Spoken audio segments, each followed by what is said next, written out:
इस तरह की एक गाड़ी आपके पास ज़रूर होनी चाहिए, क्योंकि ये गाड़ी होने से आपकी ज़िंदगी के बहुत सारे मसले काफ़ी आसान हो जाएंगे और आपकी ज़िंदगी काफ़ी हद तक सुकून में आ जाएगी। अब ये गाड़ी कौन सी है? ये है टोयोटा रूमी 2020 मॉडल। अब जैसा कि इसका नाम है रूमी, सो ये गाड़ी बहुत ही स्पेशियस है। आपको एक ऐसा लगता है कि आप एक छोटा सा कमरा रोड के ऊपर लेकर चल रहे होते हैं। स्पेशियस होने के साथ साथ ये गाड़ी इतनी ज़्यादा प्रैक्टिकल है कि आपकी रोज़मर्रा की ज़िंदगी में आने वाले तमाम तर मसाइल जो गाड़ियों से रिलेटेड होते हैं, वो ये अकेली गाड़ी ही पूरा कर सकती है। इसके होते हुए आपको कोई भी दूसरी गाड़ी लेने की ज़रूरत नहीं है। चाहे आपने शहर के अंदर सफ़र करना है, आपने ग्रॉसरी करनी है, आपने बच्चों को लाना ले जाना है, या आपने महीने में 1-2 बार लॉन्ग पर टूर करना होता है, तो ये गाड़ी आपकी तमाम तर ज़रूरियात को पूरा करेगी। और इसके साथ साथ ये गाड़ी 1000 सीसी इंजन के साथ आती है, तो आपको एक ज़बरदस्त किस्म की फ्यूल एवरेज भी प्रोवाइड करेगी। और इन सारी चीज़ों के साथ साथ क्योंकि ये जैपनीज़ व्हीकल है, तो रिलायबिलिटी का पर्पस भी आपका इस गाड़ी के अंदर पूरा होगा। तो तमाम तर ज़रूरियात के लिहाज से ये गाड़ी एक परफेक्ट है। और आज की वीडियो में इस गाड़ी को हम पूरा देखेंगे। तो अगर आप भी अपनी डेली ज़रूरियात के लिए एक बेहतरीन रिलायबल किस्म की मल्टीपर्पज़ वैन ख़रीदना चाहते हैं, तो आज की वीडियो को स्किप बिल्कुल भी मत करिएगा। अगर इस गाड़ी की डिटेल्स की बात करें तो ये है 2020 model Toyota Rumi 1000 CC engine के साथ, और इस गाड़ी की आस्किंग प्राइस 45 लाख रुपए है। और अगर इस वीडियो को देखने के बाद आपको ऐसा लगता है कि इस तरह की गाड़ी को आपको ज़रूर ख़रीदना चाहिए, तो ये गाड़ी यहाँ सैगल मोटर स्पोर्ट्स रावलपिंडी में मौजूद है। अगर आप यहाँ पर आना चाहें तो मैं आपको बता दूं कि रावलपिंडी और इस्लामाबाद में सैगल मोटर स्पोर्ट्स की 2 ब्रांचेज़ हैं। एक रावलपिंडी सदर में है सैगल मोटर्स के नाम से, और दूसरी ब्रांच यहाँ पर है रावलपिंडी जीटी रोड पर DHA फेज़ 2 गेट 1 के अपोजिट साइड पर लोकेटेड है सैगल मोटर स्पोर्ट्स के नाम से। दोनों ही ब्रांचेज़ के नंबर्स इस वक्त आपको स्क्रीन पर नज़र आ रहे होंगे, तो जो भी ब्रांच आपके करीब तरीन पड़ती हो वहाँ पर आप विज़िट कर सकते हैं। सो वक्त ज़ाया किए बिना जल्दी से हम वीडियो को स्टार्ट करते हैं। गाड़ी इस वक्त यहाँ पर मौजूद है टोयोटा रूमी सिल्वर कलर के अंदर, अनरजिस्टर्ड है और बहुत अच्छी हालत के अंदर है। मैं आपको आगे चलकर इसके माइलेज भी बताऊंगा कि कितने किलोमीटर इस गाड़ी को ड्राइव किया गया है, लेकिन सबसे पहले तो इसके एक्सटीरियर पर नज़र डालते हैं और आपको इसकी एक्सटीरियर लुक्स दिखाते हैं। काफ़ी सारे लोगों को इसकी शेप हो सकता है कि थोड़ी सी अगली लगे, क्योंकि काफ़ी हाइटेड व्हीकल है, लेकिन इसको बाय डिज़ाइन इस तरह से बनाया गया है कि ये एक प्रैक्टिकल किस्म की गाड़ी है और इसकी लुक्स पर बहुत ज़्यादा फोकस नहीं किया गया। वो इस तरह से कि अगर आप इसकी फ्रंट से लुक्स देखेंगे तो यहाँ से आपको इंजन बे काफ़ी छोटा नज़र आएगा, और उसके बाद फ़ौरन से एक हाइटेड एरिया शुरू हो जाता है जो कि इसका कैबिन है। और एक और चीज़ आप नोटिस करेंगे कि इसके ए पिलर्स जो हैं इसके अंदर 80% ग्लास का यूज़ किया हुआ है, यानी कि इसके अंदर शीशा लगा हुआ है, जिसकी वजह से गाड़ी के अंदर जब आप बैठेंगे और जो आपका ड्राइविंग एक्सपीरियंस होगा वो बिल्कुल डिफरेंट होगा, और आपको बिल्कुल भी ब्लाइंड स्पॉट्स या जो नॉर्मली पिलर्स की वजह से आपका एक ब्लाइंड एरिया क्रिएट होता है रोड के ऊपर, वो बिल्कुल भी इस गाड़ी में क्रिएट नहीं होगा। और इसको चलाते हुए, इतनी बड़े साइज़ की व्हीकल होते हुए इसको चलाते हुए आप बहुत ही आसानी के साथ इसको ड्राइव करेंगे। एक्सटीरियर फीचर्स की बात करते चलें, वैसे तो इस गाड़ी के अंदर बहुत सारी कूल चीज़ें हैं, बहुत सारी प्रैक्टिकल चीज़ें हैं, लेकिन हम इस गाड़ी के फेस से स्टार्ट करते हैं। सो हेडलैम्प्स हमारे पास आ जाते हैं जी। इस गाड़ी के अंदर सिंपल हैलोजन बल्ब्स वाले क्रिस्टल लाइट्स के अंदर आपको हेडलैम्प्स मिलते हैं, बट इसके हेडलैम्प्स में काफ़ी सारे फीचर्स हैं जिनके बारे में हम इंटीरियर में चलकर बात करेंगे, और वो मैं आपको दिखाऊंगा भी। वैसे तो सिंपल बेसिक हैलोजन वाली लाइट्स हैं, LED इंडिकेटर्स भी नहीं हैं, लेकिन उसके अलावा भी इसमें काफ़ी सारे फीचर्स हैं। उसके अलावा पार्किंग सेंसर्स आपको दिए गए हैं, तो अगर आपने कहीं भी टाइट स्पेस में गाड़ी को पार्क करना है तो आप बिल्कुल भी इसको पार्क करते हुए तंग नहीं होंगे। गर्मियों के मौसम में अगर आप AC चला रहे हैं तो इसके इंजन को प्रॉपर तरीके से कूल करने के लिए, वेंटिलेशन के लिए proper air vent front side पर दिया गया है, तो किसी भी किस्म का हीटिंग का कोई भी प्रॉब्लम आपको फेस नहीं करना पड़ेगा। साइड पर अगर आप आएंगे तो हमारे पास यहाँ पर 14 इंचेस के सिंपल स्टील रिम्स आपको दिए जाते हैं, जो कि सिंपल प्लास्टिक व्हील कैप्स के साथ आते हैं। इनके ऊपर डनलॉप का अभी टायर है, लेकिन अगर आप इस गाड़ी को ख़रीदते हैं तो आपको इसके टायर्स रिप्लेस कराने पड़ेंगे, क्योंकि इसके टायर्स बहुत अच्छी हालत में नहीं है। बट स्टिल अगर आप 3 से 4 महीने यूज़ करना चाहें तो ये टायर सिटी ड्राइव के लिए चल सकते हैं। गाड़ी के अंदर आते हैं डोर माउंटेड साइड मिरर्स, जो कि रिट्रैक्टेबल हैं, इलेक्ट्रिकली एडजस्टेबल हैं, और इनके ऊपर आपको इंडिकेटर भी मिल जाता है। यहाँ पर अगर आप देखेंगे तो इसके पिलर के अंदर नॉर्मली यहाँ पर पूरा का पूरा पिलर होता है, बट इसके पिलर के अंदर पूरा ग्लास यूज़ किया हुआ है। अब बाहर से तो आपको ये इतना कोई ख़ास इसकी समझ नहीं आ रही होगी कि ये क्या चीज़ है, लेकिन जब आप अंदर बैठेंगे गाड़ी के और ड्राइवर के पॉइंट ऑफ व्यू से जब आप बाहर का व्यू देखेंगे तो आपको पता चलेगा कि ये कितनी प्रैक्टिकल किस्म की चीज़ है। उसके अलावा जी यहाँ पर आपके पास आ जाते हैं door latches body coloured, smart entry system मौजूद है, लेकिन यहाँ भी बटन्स मौजूद हैं। नॉर्मली गाड़ियों के पिछले दरवाज़ों में बटन्स नहीं होते इस तरह की गाड़ियों के। अब इसके बटन्स क्या करते हैं वो आप खुद देख लीजिए। बटन आप प्रेस करेंगे, लीजिए जी, दरवाज़ा इसका इलेक्ट्रिकली ओपन हो जाएगा। अब अगर आपने छोटे बच्चों को वैन के अंदर बिठाना है तो आप अंदर से बैठकर इस दरवाज़े को खोल सकते हैं और अंदर से ही बैठकर ड्राइवर कैबिन से ही इसके दरवाजे को बंद भी कर सकते हैं। आपको उतरकर बाहर आने की ज़रूरत नहीं है। जब बच्चे अंदर बैठ जाएंगे तो आप इसका दरवाज़ा बंद कर दीजिए और जब उन्होंने बैठना होगा तो आप इसका दरवाज़ा अंदर से ही कंट्रोल करते हुए खोल सकते हैं। और न सिर्फ राइट साइड का बल्कि इसकी लेफ़्ट साइड का दरवाज़ा भी इसी तरह बटन से ओपन होता है और बटन से क्लोज़ होता है, तो दोनों साइड के दरवाजे इसके पावर्ड होते हैं। उसके अलावा इसे हम कर लेते हैं क्लोज़। अच्छा जी, बैक साइड की तरफ अगर आप आएंगे तो आप यहाँ पर देखेंगे कि इस गाड़ी के ऊपर आपको जाइगेंटिक किस्म की लाइट्स मिलती हैं। वर्टिकल शेप में लाइट्स आती हैं, लेकिन बहुत ही बड़े साइज़ की लाइट्स आती हैं। नॉर्मली आपने देखा होगा कि गाड़ियों की लाइट्स इतनी बड़ी, इतनी मैसिव डिज़ाइन नहीं की जाती। उसकी वजह ये होती है कि गाड़ियों की लुक्स का ख़ास तौर पर ख़्याल रखा जाता है और बहुत बड़ी लाइट देने की वजह से गाड़ी की लुक्स ख़राब हो जाती हैं।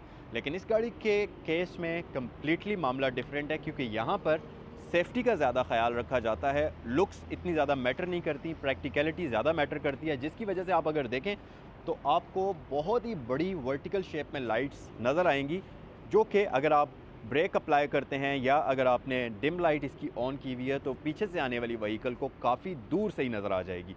और इसके साथ साथ ऊपर आपके पास एक बहुत ही बड़ा एलईडी बार लाइट भी मौजूद है, जो कि ब्रेक लैंप का काम करता है। तो ये भी एक्स्ट्रा सेफ्टी फ़ीचर है जो कि इस गाड़ी के अंदर ऐड हुआ हुआ है। और तकरीबन अगर आप देखें तो इस गाड़ी की पूरी बॉडी का जो अपर एरिया है वो इसकी लाइट्स से कवर हुआ हुआ है, ताकि पीछे से आने वाली व्हीकल को एग्जैक्टली पता चल सके कि उसके आगे गाड़ी कौन सी है और किस साइज़ की व्हीकल है। तो ये बहुत अच्छी चीज़ है। उसके अलावा वाइपर आपके पास मौजूद है। बेसिक फ़ीचर्स के अंदर पार्किंग सेंसर्स मौजूद हैं, रियर कैमरा मौजूद है, इसमें डिफॉगर आपको दिया जाता है, यहाँ पर वॉशर मौजूद है। तो जापानी गाड़ियों के अंदर जितने भी फ़ीचर्स होते हैं वो सब इसके अंदर मौजूद हैं।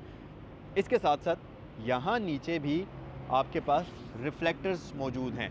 तो बैक साइड से जो गाड़ी आ रही होगी उसको पूरे के पूरे गाड़ी का ऊपर से लेकर नीचे तक एरिया का अंदाज़ा हो जाएगा कि फ्रंट पर आखिर एग्जैक्टली जा क्या चीज़ रही है। तो ये बहुत अच्छी चीज़ है। उसके अलावा गाड़ी के अंदर आते हैं और इस गाड़ी का इंटीरियर आपको मैं डिटेल में दिखाता हूँ। सबसे पहले तो आप इसके इंटीरियर का एक वाइड व्यू देख लीजिए और जैसा कि आप देख रहे हैं कि रूमी इसका नाम है और ये गाड़ी बहुत ही स्पेशियस है। इंटीरियर कैबिन बहुत बड़ा है, बहुत खुला है और सबसे अच्छी बात ये कि गाड़ी के अंदर एंटर करना और गाड़ी से एग्ज़िट करना सुपर डुपर इजी है। मैं आपको गाड़ी के अंदर दाखिल होकर बता देता हूँ। तो अगर आप देखें इसकी हाइटेड काफ़ी ऊंची है, मतलब इसका दरवाज़ा फुल बॉडी साइज़ के हिसाब से डिज़ाइन हुआ है। तो हाइटेड बंदा भी बग़ैर किसी हाथ को लगाए, बग़ैर किसी स्पोर्ट को टच किए गाड़ी के अंदर बहुत ही आराम से बैठ सकता है और इससे एग्ज़िट करना भी बहुत ही ईजी है। इसकी डिज़ाइनिंग कुछ इस तरीके से की गई है कि रोज़मर्रा की ज़िंदगी में आप जब इसको यूज़ करें तो आप बिल्कुल भी इस गाड़ी से तंग ना हो और आपके लिए हर काम आसान से आसान तर हो जाए। अच्छा जी, सीट्स इस गाड़ी की आप देखेंगे तो यहाँ पर फैब्रिक वाली सीट्स हैं। ये इलेक्ट्रिकली एडजस्टेबल तो नहीं है, लेकिन इनका सिटिंग पोस्चर काफ़ी मज़ेदार है, काफ़ी कंफर्टेबल सीट्स हैं, लंबा सपोर्ट काफ़ी अच्छी है और यहाँ पर ड्राइवर साइड के लिए आपको आर्म रेस्ट का ऑप्शन भी दिया जाता है। और इसके साथ साथ अगर आप स्टीयरिंग व्हील के ऊपर नज़र डालेंगे तो इस गाड़ी के अंदर आपको 3 स्पोक मल्टीमीडिया स्टीयरिंग व्हील मिलता है। सेफ्टी के लिए एयरबैग आपको यहाँ पर दिया हुआ है। यहाँ पर आपके पास कुछ बटन्स हैं, यहाँ पर आपके पास मल्टीमीडिया के कंट्रोल्स हैं और इस तरफ आपके पास क्रूज़ कंट्रोल का भी ऑप्शन मौजूद है।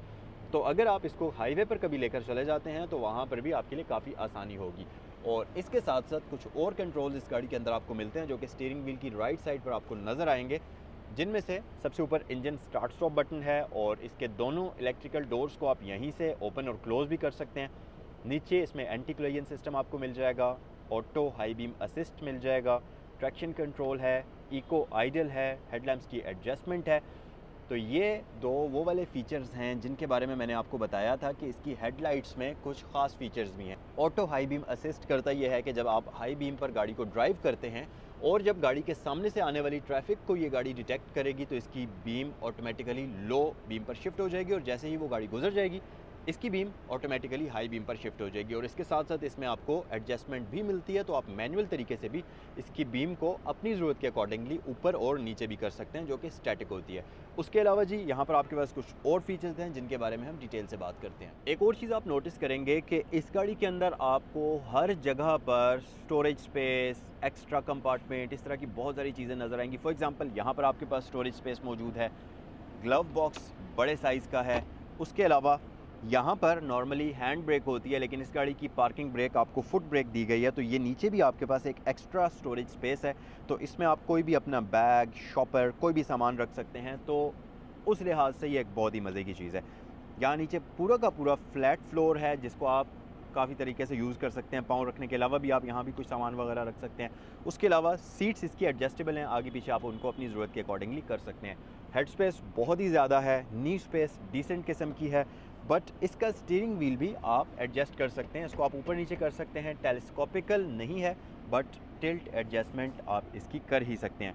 CVT ऑटोमेटिक ट्रांसमिशन है, डिजिटल क्लाइमेट कंट्रोल है, इंटरटेनमेंट सिस्टम यहाँ पर मौजूद है। और इस गाड़ी का जो MI डिस्प्ले है वो यहाँ सेंटर कंसोल के अंदर आपको दिया हुआ है, जिसके अंदर अभी डोर्स ओपन हैं तो वो दिखा रहा है, इको आइडल ऑफ है उसकी वार्निंग दे रहा है। और 49,170 किलोमीटर्स ये गाड़ी चली हुई है। और ये इस गाड़ी की चाबी भी आप देख सकते हैं, टोयोटा पासो या डायहाट्सो बून की तरह की इसकी चाबी है।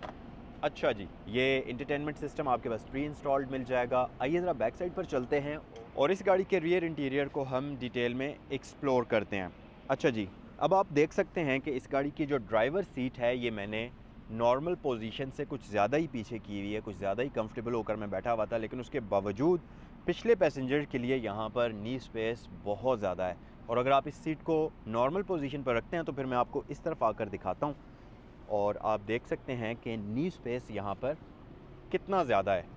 तो अगर कोई पैसेंजर इस गाड़ी में सफ़र कर रहा है, बेशक वो थोड़े टाइम के लिए सफ़र करे या लॉन्ग डिस्टेंस के लिए सफ़र करे, बिल्कुल भी थकने वाला नहीं है। उसकी वजह यह है कि इस गाड़ी की ये जो बैक सपोर्ट आती है, लेग स्पेस तो ज़्यादा है ही, लेकिन उसके साथ साथ ये जो बैक सपोर्ट है इसको भी आप अपनी ज़रूरत के अकॉर्डिंगली ऊपर और नीचे कर सकते हैं। तो जैसा आप कंफर्टेबल, जहाँ पर आप कंफर्टेबल फील करें वहाँ पर आप इसको एडजस्ट कर सकते हैं। और इसमें डिफरेंट लेवल्स हैं। उसके साथ साथ गाड़ी आपको क्लस्ट्रोफोबिक बिल्कुल भी ना लगे, तो इसके लिए विंडोज़ तो इसकी जायगेंटिक साइज़ की हैं ही।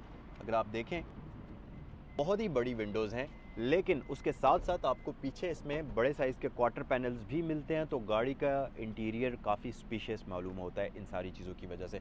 इसके साथ साथ आपके पास यहाँ पर प्राइवेसी कर्टन है, आप इनको सनशेड्स के तौर पर भी यूज़ कर सकते हैं। जब गर्मियों में आप धूप में AC लगा कर चल रहे होते हैं तो ये काफ़ी हेल्प करते हैं, या आप इनको एज आ प्राइवेसी कर्टन के तौर पर भी यूज़ कर सकते हैं। यहाँ पर आपके पास विंडो को ऊपर और नीचे करने का बटन है।